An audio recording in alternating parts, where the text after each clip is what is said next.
well, thank you. And everyone can hear me? The mic's working? Perfect. All right, well, it's been a few years since I've been standing up here. I think the last time was when I was trying to get my final engineering project approved, and fortunately that happened.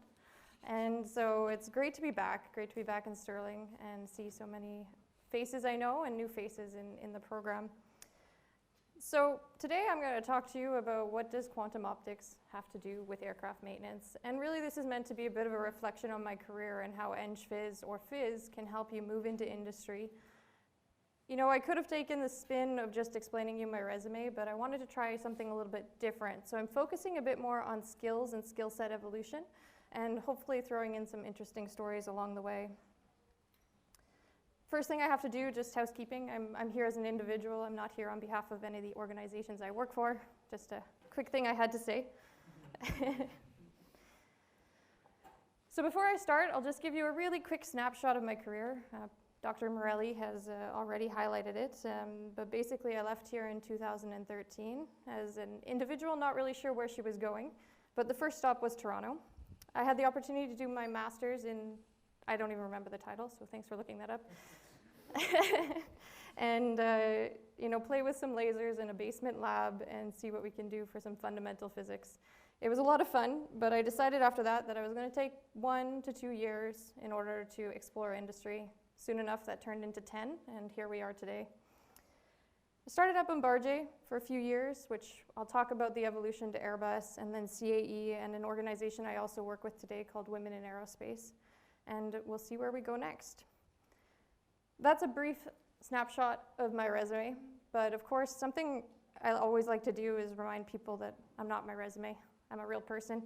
You might see a photo here from a few years ago, wearing my GPA and with a few others. I think it was Highland Games back then. I also want to point out, there's a picture in the middle. There's 2 girls in ridiculous kayak outfits, and this was a dare from an ex-colleague that I'm going to talk about a little while later. She told me I could only talk about her if I put the photo in. She didn't think I would. So to start from the beginning, I was here at Queen's. I was doing my bachelor's in engineering physics. I specialized in the electrical option, and I focused a bit more into the communication and nanotech, doing my undergrad thesis with Dr. Hughes. And you know, when you leave school, you focus on the skills that are very technical to what you've done. So when I left Queen's and when I left my master's, I started focusing my brand and my image on the skill set that I thought I had developed in school. So that was advanced mathematics, that was communication theory. I didn't put quantum up there, but nanotech, imaging, optics. But really, I believed in my core that my critical skill set was my technical skills and my technical knowledge, and this is what I needed to use to get into industry. But after a few years working in industry, you learn that what you started with was much, much broader and with a lot more critical skills that you need. So when you leave school, there's a lot of things you've done that maybe you don't think about. You may be volunteered, you may be taught, and you've built a network. And that network is the people around you. You might have gone to some events on campus. You might have gone to these networking, engineering networking, society activities. But the truth is, the biggest network you're gaining today is the one in this room. It's the classmates you make. And I can tell you throughout my career so far, I've leveraged that network for many steps.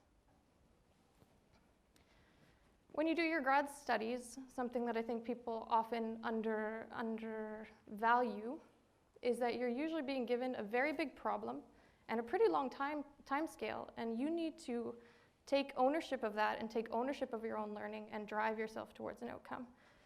So that independent time management is such a critical skill when you move on to industry, and often we don't think about it when we think about what we learn as a grad student. Before coming today, I knew I was going to have to talk a lot about myself. I'm not always comfortable doing that. So I asked some of my fellow Eng-Phys students, who we still have a chat that we can message each other and get together through, what do you think Eng-Phys brought you today in your careers? And what they said was that through physics or Eng-Phys, we're taught to look at problems differently, and that really, really shines when you're looking at a big open-ended problem. Other times, people might be looking for a simple solution, an equation, something they know, something that's well-defined. But in physics, we're used to broad-ended questions. We're used to problem solving. we're used to coming up with a test, with a result to see how it works. Of course, we can apply that in industry, but I'm going to give you a little anecdote about a time I used this. And so when you go into leadership, you often have to work with a psychologist to assess your leadership qualities. So this psychologist assessed that I needed to work a bit on my networking skills. So as a physicist, at my next networking event, I came up with a list of topics I was going to test. So I went into the event and I tried, let's see, maybe I'll try talking about skiing. Okay, that didn't work so well. Okay, let's try hockey. And I tested and tested and tested. And so 3 months later, I went to this psychologist and I explained my policy and how it really helped me build my network. And she looked at me and she said, that's not the way most people do it. But did it work? So we look at things differently. And I think this is very important to reflect on, especially from someone coming from a Phys or Eng-Phys degree, because it's the biggest value you're going to bring into industry. And it's not just because of your studies, it's because of everything has brought you to this point in your career. Everyone's perspective is a little bit different, and by really, really trying to look at what you do differently, you can bring more value to an organization. For me, this stood out in my first role. Before I moved to industry, though, I had mentioned that a lot of us think about our technical skill set to define where we want to go. So I just want to highlight that if I had focused solely on my technical skill set, I was really trying to get into telecommunications or quantum computing. And the truth is, there are jobs in that, and I do have some colleagues that have gone into these specific subfields that they believed was what they wanted to do at the beginning of their careers. However, the truth is I would have been an awful design engineer. Looking back, I know that the way I get to leverage my broader skill set was a better path for myself. And so I really, really encourage you, when you're moving on into industry, you reflect bigger than your technical skill set and look at some of these softer skills around it.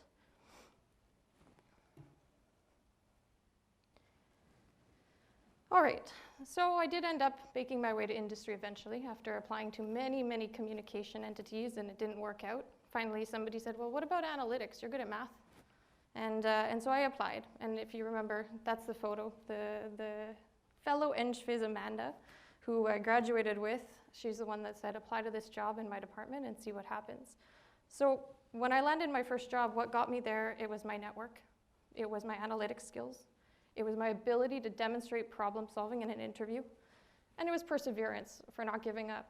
And those are things that I was able to build and showcase as a Phys and Eng-Phys student. When I was at Bombardier, that was my first position as a maintenance engineering analyst, I was responsible for analyzing complex systems and looking at their life cycle evolution. So looking at components, looking at how they're going to evolve. But what I was able to do was take that physics perspective and spin it into this story. When it came to negotiating with a supplier, you'll never imagine their face when you pull out some advanced statistics to explain to them why their numbers aren't right. Let's just say when I left the organization, people said, I don't want to negotiate up against you. So with the advice of my colleagues, I pivoted my brand. I moved away from my technical core skill set. I moved into analytics. And so now I've talked a bit about me, so as I said, I want to jump around a little bit. So I do want to introduce you to some of the cool products I got to work on. So I'm going to jump into an aircraft called the C-Series A220. So when I started my career, I got to work on a brand new aircraft that wasn't certified to fly yet. This is the Bombardier C-Series. It started commercial operations a year after I started. So what that meant as somebody coming into the industry was absolute chaos. You had to get documents, you had to get regulation, you had to get suppliers on board. And so it was an opportunity to really problem solve and stretch and work hard and apply that skill that you had to use in Eng-Phys or Phys to get through of persevering through. The A220 C-Series is famous for being the first clean sheet design in many decades, which meant we had a lot of new tech that we got to incorporate. New things such as composite materials, new systems, which also brings a lot of problems. The first time a new system operates, you don't know what's going to happen. And so through my first few years on this program, a lot of what we were doing was fixing things that were breaking that had never flown before. They were all safe, guys. Just I still fly this plane. And this aircraft really did drive a step change in engine technology. So it was the first geared turbofan, which led for all other aircraft of a similar size to adopt the same engine technology. And it's something that was able to bring efficiency gains, which was one of the first major steps towards a greener aviation. Working for an aircraft manufacturer, you might think they just need engineers. And they do. They need a lot of them, of all different types. You have stress engineers, you have systems engineers, you have structures. But there's also areas of direct physics application, which I just wanted to touch on here. There's an area that's super interesting called flight physics and flight sciences. So this is typically when you're analyzing, how is the aircraft going to perform in the air? What about on a wet runway? What about on a dry runway? How is this aircraft going to land? This is that kind of field of flight physics, flight science. One of my favorite areas that I actually never worked in, but I did a course in, is flight test engineering. And that's why I put these pictures up, because I think it's a really cool area. Flight test engineering is before you ever fly an aircraft, you have to obviously test it and get to know its characteristics. These guys will sometimes fly on aircraft that aren't certified, and they have to take the data, analyze it, and be able to prove what the aircraft can do, and they want to find out where it fails. And that's why on this top picture here, the ultimate load test, you bend the aircraft wings until they break. And it's catastrophic. I recommend watching a YouTube video, because if you've ever seen an A380 bend until it breaks, it's pretty dramatic. There's also things like wet runway tests, cold engine tests, very interesting work that's done in this field.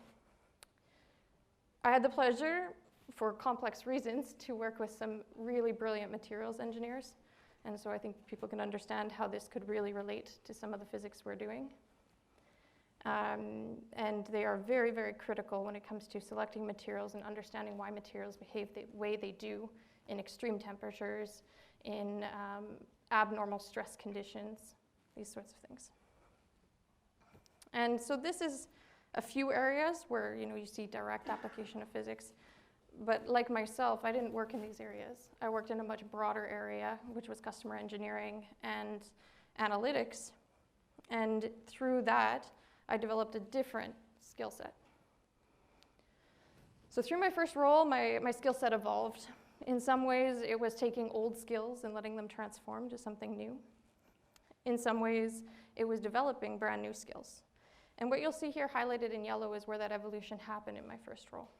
But you see that those center technical skills changed the most. And that's a message I want to send today, is that those technical skills are things that will evolve often throughout your career. And that's why it's so important when you're looking at your first step out to not just focus there, because there's an opportunity to really move those substantially, maybe in directions you didn't know existed. So you might have noticed on my last slide, I sort of messed up because I gave a hint at what might have happened next in the story.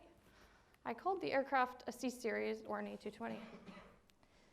So if anyone likes aircraft, you might have heard this, but actually Bombardier, a Canadian-born company, was acquired by a European company called Airbus. Well, not the full company, the aircraft, the C-Series program.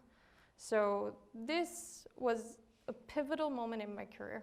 And it's because what happened through this evolution was a change in leadership and a change in opportunity and a door open.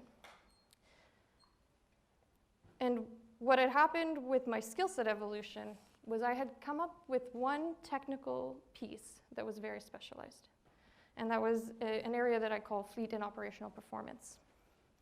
And on top of it, I had been able to demonstrate a bit of those soft skills that are typically seen in a leadership position. So under the right environment, with having showcased a few critical skills, I was given an opportunity early in my career to move into management. What I want to highlight here is not my own journey, because it's unique, but that it's very, very common to see that first-time managers will move into a field they have a specialty in. So what I mean is typically your first step into leadership, it's because you have some specialized knowledge and the leadership skills. Your next move might be into an area you're not as specialized in. So it's more often you can jump once you move into a first level leadership. but it's very common to see this kind of progression. So it's important to keep building your technical skill set and building your specialty and building your technical brand. So since I had the opportunity to jump into leadership, and I was also on a program that had just changed companies, I had to ramp up very, very fast. So I thought it was an opportunity to give feedback from a hiring manager perspective. In this period, I was hiring 12 people in a matter of 1 year. I interviewed quite a vast number of candidates, including a good number of new graduates or graduate students. And like myself, I would say that the vast majority focused on that core technical skill set, which is good, and I'm not saying not to showcase it. But when it comes to hiring someone, my main interest is your broader transferable skills. And I think a lot of you have probably heard that before. I'm seeing people nod, I'm sure it's common knowledge. But what do I really mean by that? So I'm going to give you 2 questions that I almost always ask in an interview, and people have different versions of these questions. But the first one would be, I'm going to look at your resume. I'm going to see that maybe you have some electrical engineering experience. So I'm going to ask you a question about the wing structure, something that I am certain you don't know about. And I want to see how you react. Why is that? It's because there are quite a few people that will say, I don't know that, I can't do it. And I'll push them a bit and I'll say, well, but try, give me something. And they'll freeze and they won't be open to trying something out. Others will jump right in and come up with an answer, just a guess. But what I'm looking for is someone that walks me through their thought process. You might get to the right answer, but you might not. And that's really what I'm looking for, is your process. So that's one question I'll ask. The second one, because I was in an organization that was customer facing and supplier facing, is your communication skills. And not just your normal communication skills, like standing up here in front of an audience. I want to know, are you able to adapt to your audience, your communication? So I'd ask a question, I'd say, okay, we have some data, and this data tells me that your component is failing too often. So it's supposed to last for 5 years, it lasts for 2.5 years. So I need you to go tell the customer that, and I need you to go tell the supplier that. How would you approach each of them? What I want to see is you adapt your communication in order to speak to your audience. So these are 2 ways I test that outer circle in an interview process. Something also I would say I've seen with people coming out of school is, and I remember it, I was so nervous in that interview, I wanted to tell people exactly what they wanted to hear. You know, you'd research that person, you'd say, okay, he was on the car design team in university, I need to learn everything about cars. Really, I want to see your personality, I want to see you as an individual, because like I said, it's more important to highlight your individual strengths in these interviews and not tell me what you want to hear, so that I can really understand where you're going to fit. Because as much as it's great to land your first position in your dream job, if you're the wrong fit, you're not going to be happy. So I jumped in as a first-time supervisor, but due to the nature of the situation I was in, there was no one above me. And the result was that I quickly became the lead of the department. Leading a department is a little bit different than leading a team. Because leading a team, you're very much working with people to get the day-to-day done. Leading a department, you need to teach the people how to teach the people to keep things getting done. So in this role, my skill set had to evolve quite a bit. It moved away from direct technical knowledge. It moved more into the ability to influence. It moved into the ability to lead change. And it also took a spin towards driving the business outcomes. One area technically I started to specialize, though, is aircraft life cycle management. So I'm going to introduce you to that subject a bit later, because through my career so far and the organizations I've worked with, this is something that is very, very important to incorporate into design, but a lot of people struggle to do it.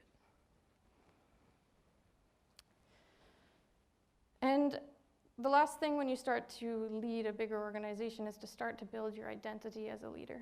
And for me, that meant getting more and more involved in diversity and inclusion, which some of you might have been at our event last month, I hope, where we had Women in Aerospace co-hosting an aerospace expo. And it's something absolutely critical in today's market that all organizations and industries start to address. We're in a labor market shortage. We have underrepresented groups in the market, and we're not tapping into them. That's my spiel. I'll say it one more time probably before we're done, but. Okay, so into a little bit of technical, just to introduce you to the concept of designing for the life cycle. So if anyone here has bought a car, you've probably taken this into account already. You've thought about, do I want the car that's really inexpensive today, but is going to break down in 6 months and I'm going to have to pay more for? Or maybe you think about, I want the Tesla, but my expectation from Tesla is that, my gas bill is replaced by a less expensive energy bill. Seems like common sense. But the truth is, when you start to scale up your products to something like an aircraft, the life cycle becomes such a deterministic factor, but the implementation of that is very expensive. So when we talk about life cycle, we have to think about the cost to maintain, the cost to run, the cost to dispose.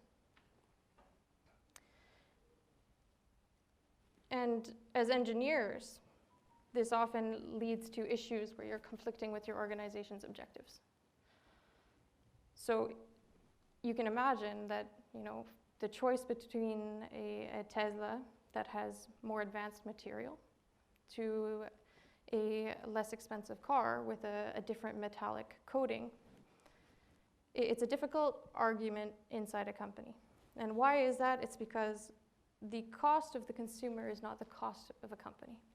So you often end up in this situation where the company wants to reduce the cost to manufacture. They want to reduce the weight. They want to have all these metrics, but they don't really care what happens to that car in 15 years. So I wanted to introduce this subject because I've seen it as a main issue, and it leads to something called obsolescence problems, which is what Claire's entire role today is. It leads to supply chain issues. If you can't get the part to repair your car, it's because that probably was not managed at the time of the life cycle design. And it also is a way to address this very early in the design. So what can be done early on is by taking complex models of your life cycle to figure out where your pain points are and your market sensitivity is. Because at the end of the day, what matters is if you don't manage this, you lose market, you lose money. Companies, that's what we care about. On an aircraft, we do a few examples of this is access panels. So if you need to maintain a piece of the wing, you have to go inside and access that piece of the wing. You want to make sure you don't have to open it completely. You have winglets, these little pieces that come up on the end of the wing, and this is in order to disrupt the fluid dynamics and increase fuel burn opportunity. And you have sensors. This is something that I spent a lot of my career on in Airbus. It's something that became part of my brand, and it's the reason I was hired into another organization. Because the ability to look at something over 20, 25 years when everyone else is focused on the design of today can be a really strong differentiator. And that leads me to where I am today, which is really more focused on business strategy and so business strategy and business growth. But what I wanted to highlight here is the big evolution in my skill set. I started with something very technical at the beginning of this presentation, and it's evolved to something much larger. And when I talk about this skill set evolution, I talk about this as my brand. And this is how I can approach organizations and explain what the value is I bring, what the skills I've developed, where I've developed them. And to me, this is something the earlier you learn to develop a brand going into the industry can be extremely valuable. And the brand is not just one or the other when it comes to technical or transferable. It's definitely a mix, and it's something that'll evolve over time. However, there's some key features that always stay part of your brand. That's according to a mentor I had asked her, and I said, well, she said she always liked, I can't remember, it was something to do with a specific type of design, and she told me that that's what motivated her. And I asked her, do you think motivation changes over time? And she said no. She says, still today, after 40 years, leading teams, leading projects. She said she still has to give herself a piece of that design work in order to keep herself motivated. So for me, this came from analytics, this came from data, and today that has evolved into digital transformation. And this is where I've been able to work both with Airbus and with my current work on building digitization into business, into technology. So that might be predictive maintenance systems on an aircraft. That might be language processing algorithms in order to improve internal business processes. So for me, what I really took out of physics and Eng-Phys was analytics. But that won't be the same for everyone in this room. And that's why I really recommend you start to look at your overall skill set and think about which piece motivates you the most and build on it going forward.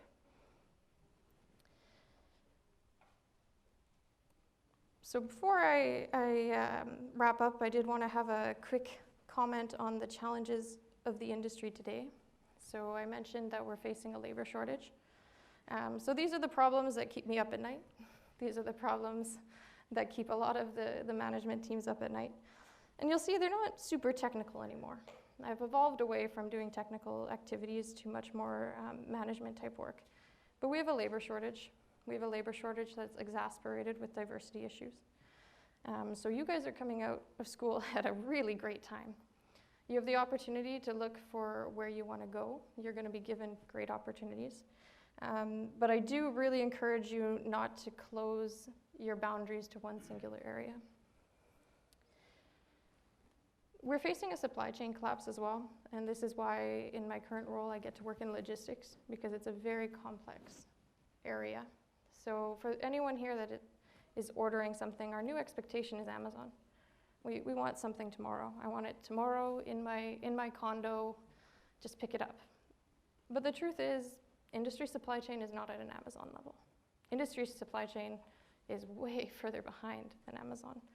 And this is something where organizations need to learn to address things the way Amazon does.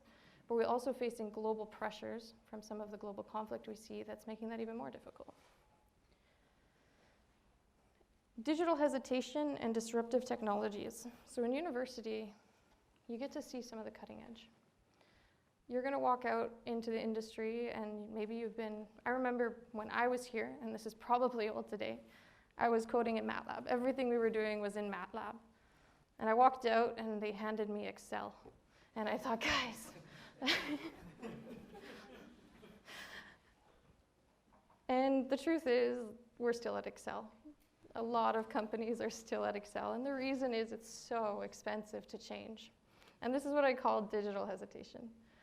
Organizations are afraid to make that step, but there's new organizations popping up that aren't. And those organizations are disrupting us. And they're disrupting companies left, right, and center. You can see that with Amazon, right, who wiped out the other smaller players in terms of an online consumer. You can see that in terms of Tesla. Somebody else brought that up earlier. We were talking, and Tesla climbed fast to the charts. But you can imagine an engineering organization that is trying to do complex integration and has been around for 40 years building airplanes. Their systems are old, and if somebody wants to come in and use a modern electronic base, they're going to be able to disrupt. And so it's super critical for companies to be looking at this, and also super terrifying. So a lot of work that I work on now with organizations is in this sphere. And something that has grown both from an economic need in companies, thanks to the adoption of ESG on the stock. So what I mean by that is there's actually a financial penalty now for organizations that don't invest in green. So that was a change that shifted a lot the environmental focus of a lot of industries. Along with the consumer demands is that need to go green. Aviation has a bad rap for going green. Most people think of it as one of the highest impact zones. Truthfully, the number is very low today. But what aviation has failed to do is demonstrate they're willing to change. That started to change a few years ago, and we see a lot more of initiatives, whether it's hydrogen or electrical or other. But there's a long way to go in this industry. It's an industry rooted in regulation that's 40 years old. It's an industry that needs to evolve to the new standard. And it's going to put a lot of pressure on the development to come, but also a lot of opportunity. And opportunity in things like the eVTOL market, which is a playground for new grads for sure, as well in electric aircraft, hydrogen, just pushing the bounds of our designs and of our regulations and of the way we see an aircraft today. If any of you have heard of eVTOL, maybe? Somebody? Yeah, thanks. So these are vertical helicopter aircraft that are electric. They don't look like a conventional aircraft, right? And that's what's really interesting to me as somebody that's worked on conventional aircraft. Even if they don't go electric, they're pushing the design of aircraft.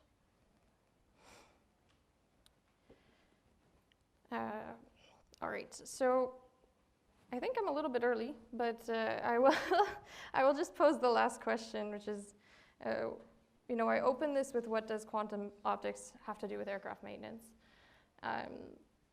The reason I titled this is because it was about 2 weeks into my job.